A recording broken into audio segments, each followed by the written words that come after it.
On accueille aujourd'hui Nathalie Debonne. Bonjour. Bonjour. Alors depuis plus de 30 ans, votre maman est atteinte d'un syndrome cérébelleux. En 2003, c'est votre sœur qui, à son tour, est touchée par ce mal. C'est d'ailleurs à ce moment-là que vous allez découvrir le caractère héréditaire de la maladie. Le risque d'atteinte, on le sait, est de 1 sur 2 pour les enfants d'un parent malade. Il faut savoir qu'en France, 30 000 personnes sont touchées par cette maladie qui endommage le cervelet. Le cervelet, ça joue un rôle absolument primordial dans la coordination et l'exécution de nos mouvements. Et les causes de la maladie sont multiples. Elle peut être génétique, infectieuse, consécutive à un accident ou à une tumeur. Et c'est pour faire connaître cette maladie que vous avez fait le Tour de France à vélo l'année dernière, un combat que vous poursuivez aujourd'hui. On va en reparler juste après un extrait du reportage de Jean-Marie Pernaut et Alexandre Delaval. Un dernier tour de pédalier avant l'arrivée, Nathalie Debonne boucle enfin son Tour de France. On va mettre la coupe.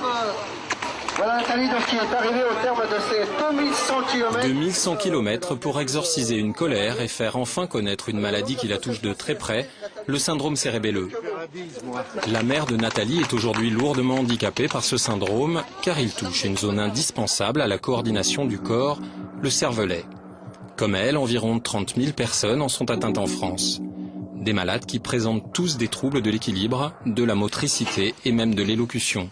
Ma mère était touchée depuis une trentaine d'années et ça faisait 25 ans qu'on pensait qu'elle était quasiment seule au monde avec ce mal mal connu et pour lequel il n'y avait aucun traitement. Le seul véritable espoir repose sur la thérapie génique, une perspective encore lointaine pour les neurogénéticiens, mais une motivation supplémentaire pour le combat de Nathalie Debonne et des malades.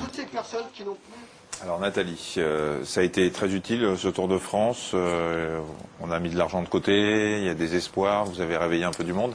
Ce Tour de France a été très porteur et très positif. Les buts au départ c'était donc de faire connaître les syndromes cérébelleux, récolter des dons, changer aussi le regard des gens sur les troubles puisqu'ils sont vite assimilés à des troubles d'ébriété.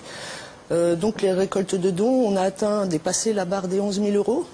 Bon, c'est à peine de quoi payer un chercheur pour un an, mais c'est toujours ça. Bon. Et aussi, ce qui a été très, très porteur, c'est que très tôt, tout au long du parcours, j'ai pu rencontrer des gens atteints par la maladie qui se sentaient seuls aussi, qui ne connaissaient pas l'association, qui ont pu ainsi adhérer. Et ça a permis d'en parler, les médias en parlent, la preuve. Et en parler, voilà.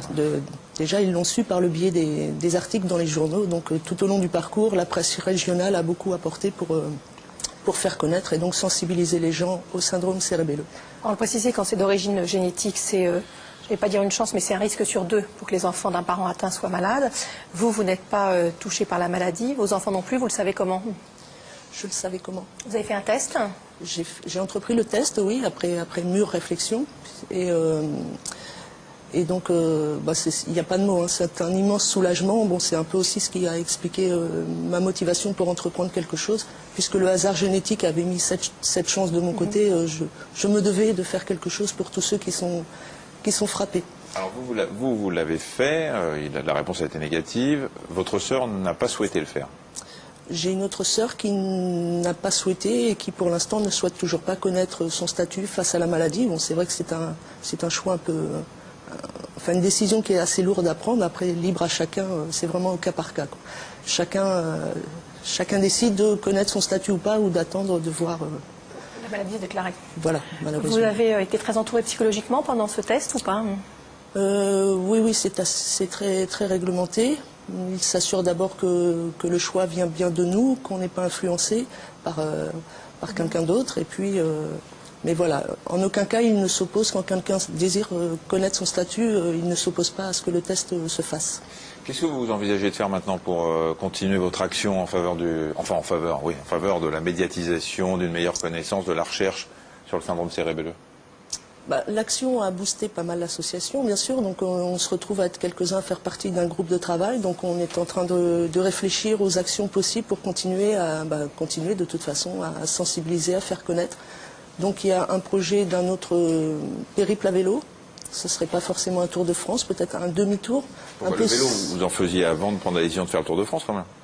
Non. Vous avez commencé avec le Tour de France? Oui, enfin j'en ai fait par le passé, mais pas plus que ça, oui.